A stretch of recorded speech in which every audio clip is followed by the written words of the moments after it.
At least 60 to 70 trucks of paddy rice come into Wakot Rice daily at the peak of rice production here in Nigeria. Behind me is the Arewa Textile Mill, established in 1963 and eventually closed down in 2004. Porto Novo is just right across in Benin Republic. We're about to embark on a trip to Badagry and further proceeding to Seme border, where we'll have a sense of what happens in a typical Nigerian border. So this is Gwala A under Goza local government area, initially also captured by the Boko Haram insurgents. And you can see that normal activity is gradually returning. Commuters have taken over the road right behind us, the motorcade of the Nigerian army. These are some of the buildings belonging to some of the villagers that have actually evacuated this place. Nigeria targets to inoculate 40% of its population in 2021 and another 30% in 2022. But that is also dependent on if the agency receives the first 100,000 doses of the COVID-19 vaccine by the end of January. We are now at the terminal point of the Nnamdi Azikiwe International Airport, where passengers are just arriving. Air Peace, as you can see from here, is just arriving from Lagos, as well as Ibom Air over there. In less than 20 minutes, really, Nigerians will be heading to the polls. That the polling units will be open for voting by 8:30, exactly 8:30 a.m. So there are key things that you need to know as you head to the poll. We are talking about the voting procedure. Let's go to Honorable Dachung while we try to get back Senator back. Well, Honorable Dachung, one thing that Nigerians are concerned about is oftentimes they hear the government say, well, Nigerians should just be patient and, make sacrifices and endure the difficulties at the moment and all of that. But people are concerned that they are not seeing, these sacrifices made at the top level, at the level of the presidency, for instance, or at the level of the members of the National Assembly. So if Nigeria as a country is faced with the difficulty it is now with regards to revenue and all the issues that we are dealing with, shouldn't we see members of the National Assembly also foregoing some of these things and deciding that, look, we'll do some of these things ourselves from our pocket?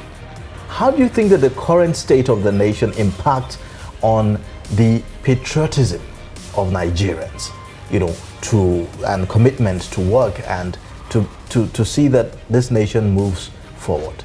The military government in Niger has accused the United Nations Secretary General Antonio Guterres of obstructing the West African nations' full participation at the UN's annual meeting of world leaders in order to appease France, Niger's former colonizer, and its allies. Should BRICS be considered an alternative for the Global South in light of the imbalance in the existing global financial architecture? Talking about World Bank and IMF.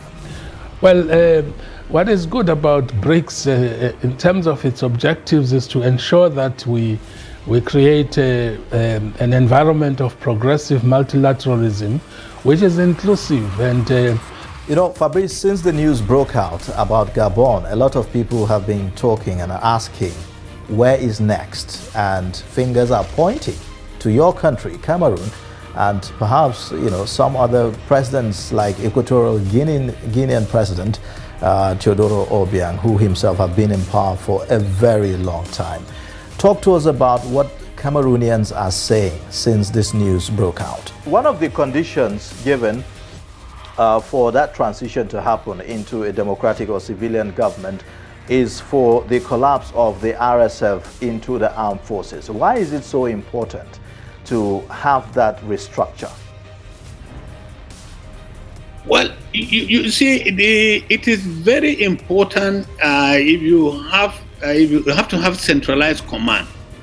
So in their own argument, the Hamas is talking about the Al-Aqsa Mosque and what had happened there as the reason for this attack that we are seeing in Israel. So what can you say about that?